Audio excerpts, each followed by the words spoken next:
नमस्कार प्यारे साथियों, एक बार फिर से स्वागत है आप सभी का एक और नए सेशन में। तो आज के सेशन की बातचीत कर लें तो स्टूडेंट्स, आज के सेशन में हम लोग करने वाले हैं क्लास 10th का पोएट्री का सेक्शन लिया है। और इस पोएट्री के सेक्शन में हम लोग जो पहली पोएम है अपनी डस्ट ऑफ स्नो, इसको कंपोज किया है किसने? रॉबर्ट फ्रस्ट जी ने, है ना। और अगर हम लोग थोड़ी बहुत बातचीत कर लें रॉबर्ट फ्रस्ट के बारे में, तो जो इनकी पोम होती है ना, इनकी जो पोम होती हैं, ये अपने पोम के माध्यम से क्या करते हैं, बहुत ही पॉजिटिव तरीके से रिप्रेजेंट करते हैं चीजों को। कैसे पॉजिटिवनेस किसी भी व्यक्ति के माइंड को चेंज कर सकती है ना। यानी इनकी जो पोएम होती हैं वो स्टूडेंट्स रिलेटेड होती हैं सबसे ज्यादा नेचर से। वो एक नेचर से का एग्जाम्पल लेके क्या करते हैं कि रियल लाइफ दिखाने का प्रयास करते हैं, कैसे कैसे चीजें चेंज होती हैं, कैसे कैसे हम चीजों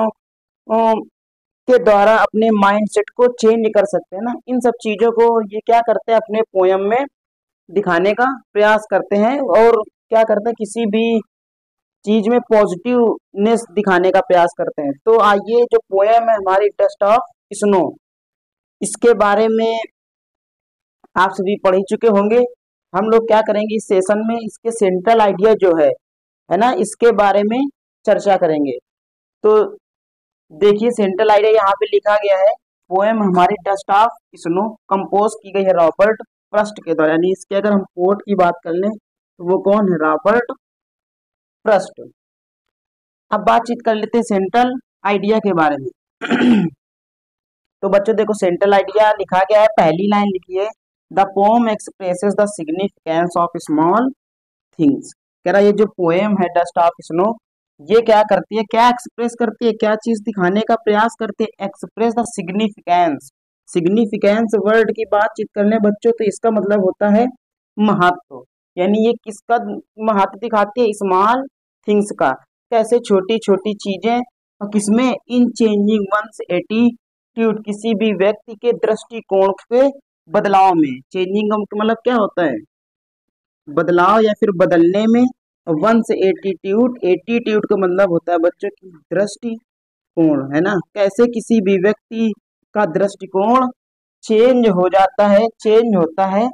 इसको ये पोएम क्या करती है? एक्सप्रेस करती है, उसके महत्व को एक्सप्रेस करते हैं, उन छोटी छोटी चीजों को। कैसे कोई भी व्यक्ति क्या करता है, उसके एक यानी किसी भी व्यक्ति के दृष्टिकोण में बदलाव आता है किसी भी चीज को लेकर, उसके महत्व को एक्सप्रेस करते हैं पोएम डस्ट ऑफ स्नो। आगे बच्चों लाइन लिखिए, the poet appreciates the beauty of the snow flex. Appreciate word की बात कर ले तो बच्चों, एप्रिसिएट वर्ड का मतलब होता है प्रशंसा करना। क्या करना? प्रशंसा करना, किसी चीज की बड़ाई करना। तो आगे लिखा है बच्चों, द पोएट एप्रिसिएट्स, जो पोएट है, कवि है, वो क्या करता है? एप्रिसिएट करता है the beauty of the snow flakes. Snow का मतलब होता है बर्फ, और फ्लेक्स का मतलब होता है बेटा उनके छोटे छोटे टुकड़े। तो उनकी सुंदरता को, उसकी ब्यूटी को क्या करता है? एप्रिसिएट करता है। विच चेंज्ड हिज मूड, जो क्या करता है, किसी भी व्यक्ति को या फिर उसके माइंड को, किसके माइंड को? रॉबर्ट फ्रस्ट के माइंड को क्या कर देता है? चेंज कर देता है ना। लिखा है, the poet appreciates the beauty of the snowflakes which changed his mood.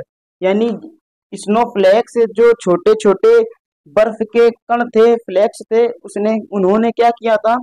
Robert first का मूड जो था उसको चेंज कर दिया था। And saved many precious moments. Many precious moment, precious का मतलब होता है बच्चों कीमती। क्या होता है? कीमती।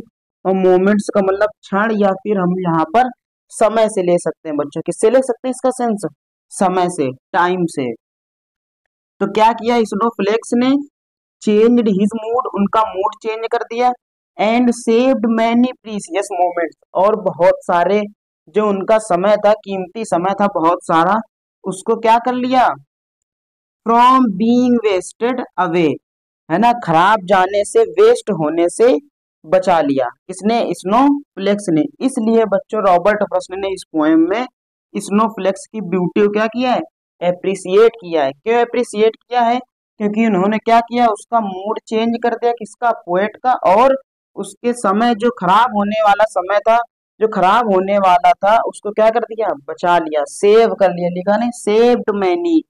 आगे लिखा है द क्रोसेक्स, है ना, क्रोसेक्स ऑफ द स्नो, क्या करता है, हिलाता है, किसको हिलाता है, स्नो को। यानी जिस पेड़ पे क्रो बैठा था उस पेड़ पे कोई हलचल हुई, मूवमेंट हुई, जिससे क्या हुआ कि डस्ट ऑफ स्नो जो थे, यानी छोटे छोटे कण जो थे किसके, बर्फ के, वो किसके ऊपर गिरे, किसके ऊपर गिरे बच्चों, वो गिरे रॉबर्ट फ्रॉस्ट के ऊपर। Dust from the hemlock tree, यानी शेक डाउन किया, क्या किया, छोटे छोटे बर्फ के टुकड़े जो पेड़ पर थे वो किसके ऊपर गिरे, रॉबर्ट फ्रॉस्ट के। और कहाँ से, from the hemlock tree, hemlock tree से। और हेमलॉक ट्री का मतलब बातचीत करें तो हेमलॉक होता है बच्चों धतूरे का पेड़, क्या होता है, धतूरे का पेड़। इसको हम लोग कैसा अज्यूम करते हैं, ऐसा टॉक्सिक, ये जो पेड़ होता है कैसा होता है, बहुत ही टॉक्सिक, यानी जहरीला, पॉइजनस ट्री, हम लोग इसको क्या करते हैं, एज्यूम करते हैं, ऐसा कंसीडर करते हैं। The same way one can shake off the sadness from one's heart, कह रहा द सेम वे, और इसी तरीके से one can shake off the sadness, कोई भी व्यक्ति क्या कर सकता है, अपनी सैडनेस को शेक ऑफ कर सकता है, निकाल सकता है, दूर कर सकता है, फ्रॉम वंस हर्ट, अपने कहाँ से, हर्ट से, अपने हृदय से क्या कर सकता है, इसी तरीके से अपने हर्ट से सैडनेस को दूर कर सकता है। यानी सैड होकर जो उसका टाइम खराब होने वाला था, स्पॉइल होने वाला था, उसको क्या कर सकता है, बचा सकता है। जिस प्रकार से क्रो ने क्या किया, मूवमेंट की हेमलॉक ट्री पे, और हेमलॉक ट्री पे मूवमेंट करने से जो डस्ट ऑफ स्नो थी उसने क्या किया, कवि का जो मूड था उसको चेंज कर दिया, जिससे उसका जो समय खराब होने वाला था वो समय खराब होने से बच गया। तो ये बच्चों बताया है किसने, रॉबर्ट फ्रॉस्ट ने इस पोयम में। और इस पोयम के माध्यम से उन्होंने ये संदेश दिया है कि कैसे जिस पेड़ को आप कैसा मानते हैं, एक टॉक्सिक मानते हैं, हेमलॉक ट्री को बहुत ही पॉइजनस मानते हैं, कैसे वो आपका मूड क्या कर रही है, चेंज कर रहा है। इस प्रकार से रॉबर्ट फ्रॉस्ट ने एक पॉजिटिव मैसेज देने का प्रयास किया है डस्ट ऑफ स्नो पोयम से। बहुत ही बेहतरीन पोयम है बच्चों, और ये बहुत ही ज्यादा सेंट्रल आइडिया कहाँ पूछा जाता है, बोर्ड एग्जाम में, है ना। तो आई होप आप सभी को ये सेशन पसंद आया होगा। सेंट्रल आइडिया आप इसको क्या करें, अपनी कॉपी पे नोट कर लें, या फिर वीडियो को पॉज कर लें और स्क्रीनशॉट लेकर नोट कर सकते हैं, है ना। बहुत ही इजी, 4 से 6 लाइन में सेंट्रल आइडिया आपका कंप्लीट हो जाएगा। तो मिलते हैं नेक्स्ट सेशन में। इसके आगे हमारी पोएम है फायर एंड आइस, उसका सेंट्रल आइडिया कवर करेंगे। तब तक के लिए स्टूडेंट्स जय हिंद, take care and love you all.